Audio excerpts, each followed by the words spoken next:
Salutare! Iată-ne din nou la o partidă de pescuit. De data asta suntem foarte aproape de sărbătorile de iarnă, se apropie Crăciunul. Cum putem sărbători? Bineînțeles, printr-o partidă de pescuit. Am ales o partidă la Dino Lake, unde am văzut că iau o frumoasă populație de pești răpitori. Am văzut niște ștuși frumoase, am văzut niște șalăi. Și m-am decis să vin și eu pentru prima dată aici pe baltă. Ținând cont că se apropie Crăciunul, am zis să-mi satisfac și eu setea de cadouri, așa că mă aștept pentru astăzi să am parte de o captură frumoasă, de ce nu, știu că trecute de 80-85 de centimetri, să mai potolească un pic setea. E o zi frumoasă, e o zi călduroasă, însorită. Mă aștept să am parte de ceva acțiune.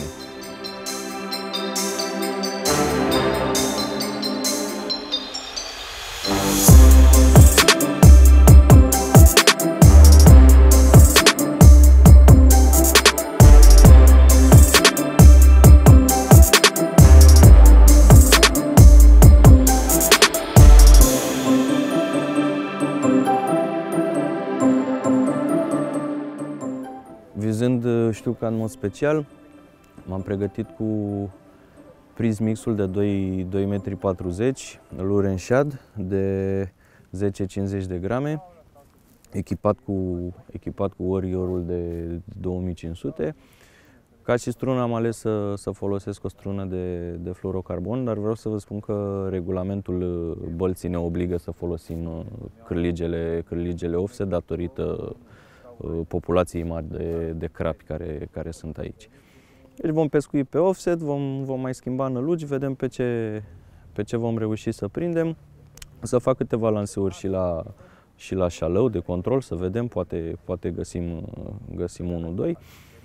Ne așteaptă o zi de pescuit, însorită, frumoasă, vedem ce ne rezervă.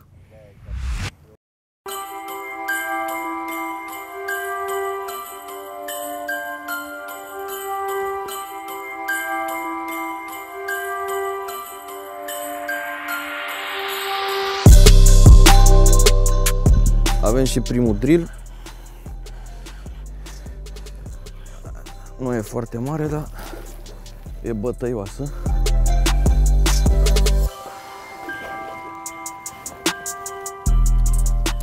Să încerc să o aduc la minciug.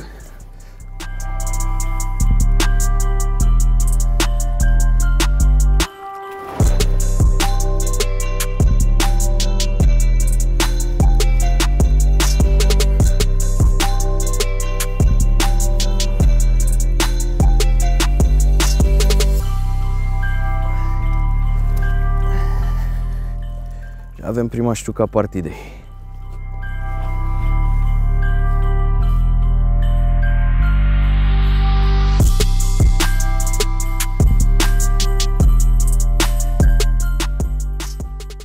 Nu știu dacă vă aduceți aminte, dar la un moment dat începusem să pescuiesc foarte mult cu race swimmerul de la Strike King și îmi lipsea a patra specie din portofoliu. Deci astăzi aceeași nălucă reușește să-mi aducă după șalău, biban și somn, să-mi aducă și prima știucă. Niște năluci excepționale din punctul meu de vedere. Și asta este captura. Vreau să o și măsor. Voi pune pe saltea ușor.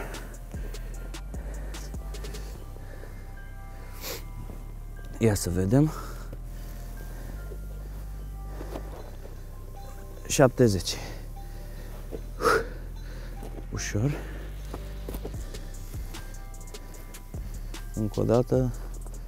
Am mai câștigat 1 centimetru, dar am început bine. O știucă de 70 de centimetri. Din primele, cred că 5 lanseuri, o vom elibera, o punem ușor în miciuc și ne vom îndrepta cu ea către apă.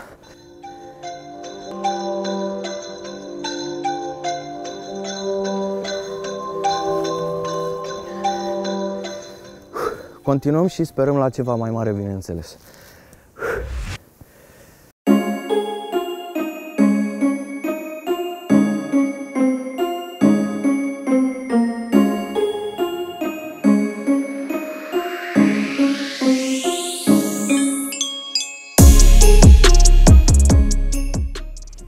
Sunt fericit, am reușit să capturez prima știucă destul de devreme. Rage Swimmer-ul din nou și-a făcut treaba. Sunt foarte fericit că am reușit să punctez a 4-a specie cu el. Cârligul este foarte bine din fantele de offset. Așteptăm să vedem ce ne mai intră. Pescuim, sunt foarte fericit. Primul cadou e aici, sperăm că vor să apară și mai multe.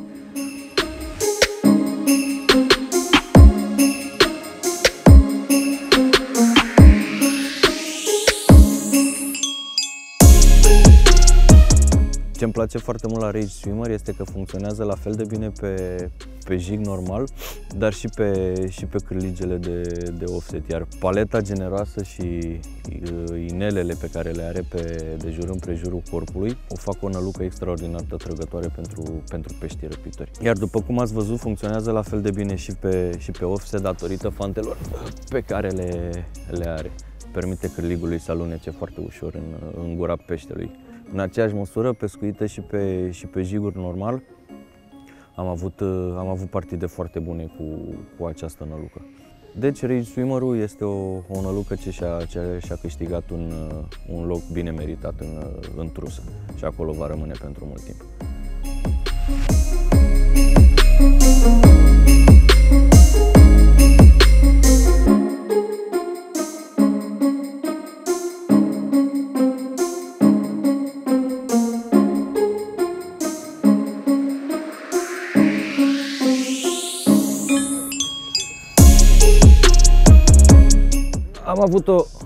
Am avut un nou atac. Pare o știucă frumoasă, doar că o să mă chinuie un pic, că vine de departe. A fost pe capătul unui lanseu mai lung. Bătăioasă. Aștept să o vedem. Frumușică.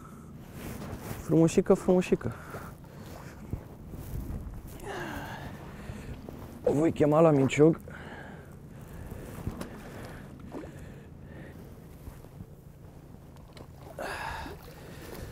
Și ne-am îndeplinit și obiectivul pentru astăzi.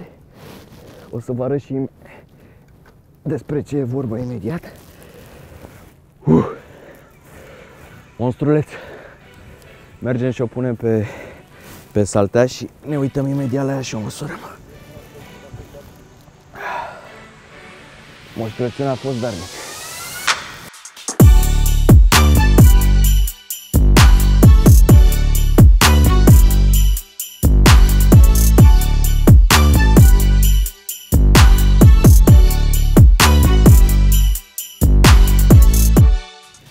A venit moșul serios, nu s-a încurcat. Ne-a adus o știucă de 90 de centimetri, o frumusețe foarte bătuioasă, o grăsană de dino. L-am găsit pe moș la dino anul ăsta. Ce cadou frumos!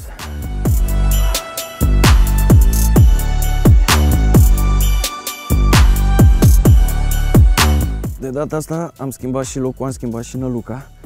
Am prins-o cu un Strike King, dar este vorba de un Shadalicious de 5,55, o nălucă mult mai mare și mai agresivă. Și frumoasa asta a venit la poză. O vom elibera și pe aceasta și ne vom bucura de câteva ore care ne-au mai rămas de pescuit. Mulțumim, Moș Crăciun, mă declar absolut mulțumit de partidă, obiectivul a fost îndeplinit, de acum încolo e extra.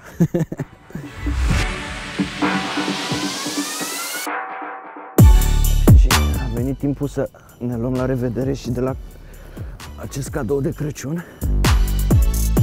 O vom pune înapoi în apă, sper că la anul să ne întâlnim din nou.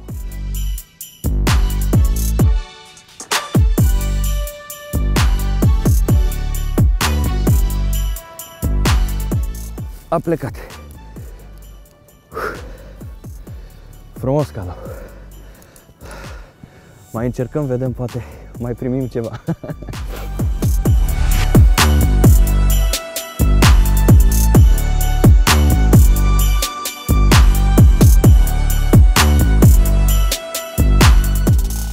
Atacurile pe vechiul loc au încetat să apară, așa că am decis să ne mai mișcăm un pic pe baltă. Am găsit un alt loc lângă un perete de stuf, arată super bine, dar și aici, ca și în primul loc, n-am reușit să prindem nimic.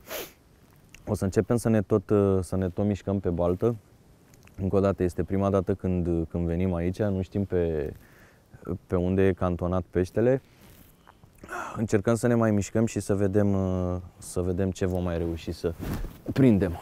Ca și recomandare pentru perioada rece, încercați să vă mișcați cât mai mult, să căutați peștii, pentru că e frig, nu mai sunt la fel de activ ca în perioada caldă și va trebui să-i alergăm, să zic așa.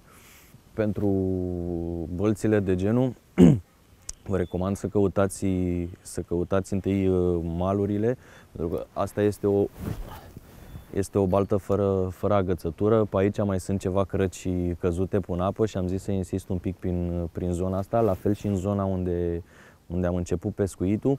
O să mai fac câteva lanseuri pe lățimea bălții, să vedem dacă mă întâlnesc cu vreun pește, dar până acum nu am reușit. Mai insistăm, ne mai mutăm, ne mișcăm, încercăm să găsim o zonă prolifică pentru știucă.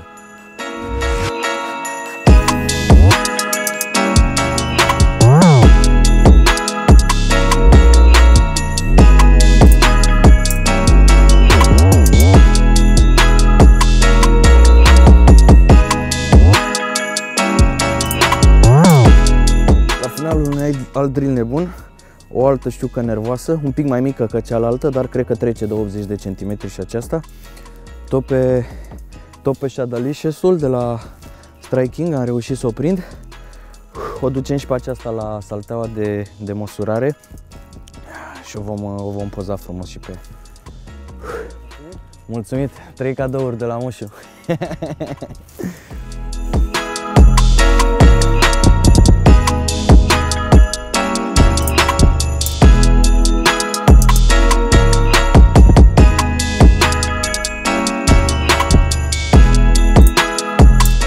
O măsurăm și pe aceasta, vedem cât are. Moșu a trimis un 88 de data asta, o frumusețe de știucă. Frumusețe. Mulțumim, moșule! O să încerc să vă și arăt.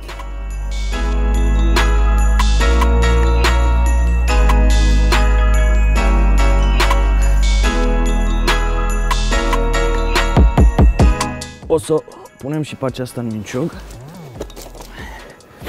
O vom elibera. Ce mod mai frumos de a-ți petrece sărbătorile. Cadou numărul 3.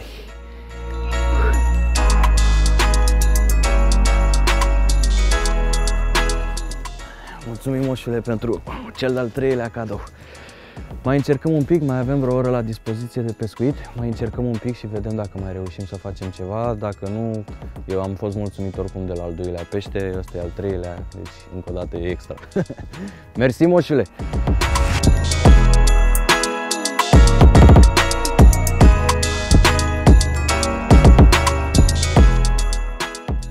După 2 știuci foarte frumoase prinse pe același loc, am avut o nouă perioadă de inactivitate și am decis să schimbăm din nou locul. De data asta suntem pe sectorul B, unde sper să am parte de o captură frumoasă și aici.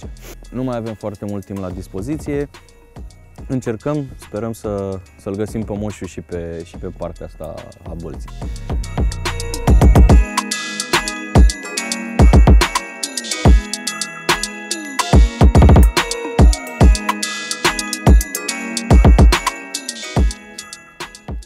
Iată, ne ajung și la finalul partidei, care se închide cu un drill, sper.